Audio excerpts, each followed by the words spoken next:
उन्होंने जो प्रयोग किया है ना, उसमें उन्होंने एक पौधे को परखनली के अंदर लगा दिया है ना, और उसमें उसका जो जल था उसमें जल भरा, उस जल को उन्होंने ईओसिन से स्टेन कर दिया, रंगीन कर दिया। अब जब और उस पौधे को वाष्पोत्सर्जन के लिए रख दिया। जब उस पौधे से वाष्पोत्सर्जन हुआ तो स्वाभाविक रूप से जल का जो कॉलम है, यानी जो परखनली में उपस्थित जल था, वह पौधे के अंदर संचरित हुआ। तो जहाँ जहाँ से वह गया वह हिस्सा पौधे का रंजित होता गया। तो उन्होंने पाया कि जो जाइलम वाहिकाओं का क्षेत्र है वो किसी भी अन्य क्षेत्र से ज़्यादा रंगीन रहा, कलर्ड रहा, है ना।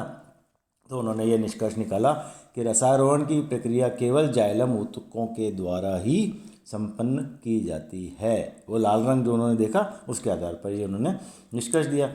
और उसका कारण था संरचनात्मक दृष्टि से भी रसारोहण के लिए जाइलम की वाहिकाएं जो वाहिकाएं हैं, जो वाहिकीय तत्व हैं, वो फ्लोएम की तुलना में अधिक उपयुक्त होते हैं। क्यों? क्योंकि वाहिनियों एवं वाहिकाओं का व्यास, लंबाई अधिक होता है। वाहिकाओं का व्यास और लंबाई अधिक होता है ना, क्योंकि जितना लंबा होगा, जितना कम व्यास होगा, उतनी ज़्यादा उसकी कैपिलरिटी का एक्शन अधिक होगा। ये हम केशिकीयता का सिद्धांत है। और इसी वजह से जल का जो पुल है, वो स्ट्रैंड है, जो बना रहता है, और जो वाटर कॉलम है वो परखनली में उपस्थित है ना। तो ये अनुदैर्ध्य स्थानांतरण की पुष्टि है। फ्लोएम रस की अपेक्षा जाइलम की अंतर वस्तुएं तनु एवं जलीय होती हैं। दूसरा कारण क्या है कि जो फ्लोएम की अपेक्षा जाइलम की अंतर वस्तुएं हैं वो ज़्यादा लिक्विड है, ज़्यादा सैपी हैं।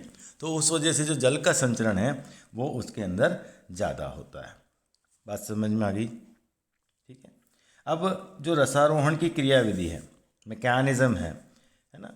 भाई छोटे मोटे पौधों को तो समझाना बड़ा आसान है, लेकिन जैसे सिकोया है ना, मेटा सिकोया, जिनकी ऊंचाई 400 फीट तक होती है, लगभग 150 मीटर मान लीजिए आप। तो ऐसे पौधों में जल नीचे से कैसे पहुंचेगा, इसको समझाने के लिए जो सिद्धांत हैं, जो थ्योरीज हैं, है ना, जैविक, उसमें हम उनकी आज चर्चा करेंगे। तो जो थ्योरी है सबसे पहले वो दो तरीके की हैं।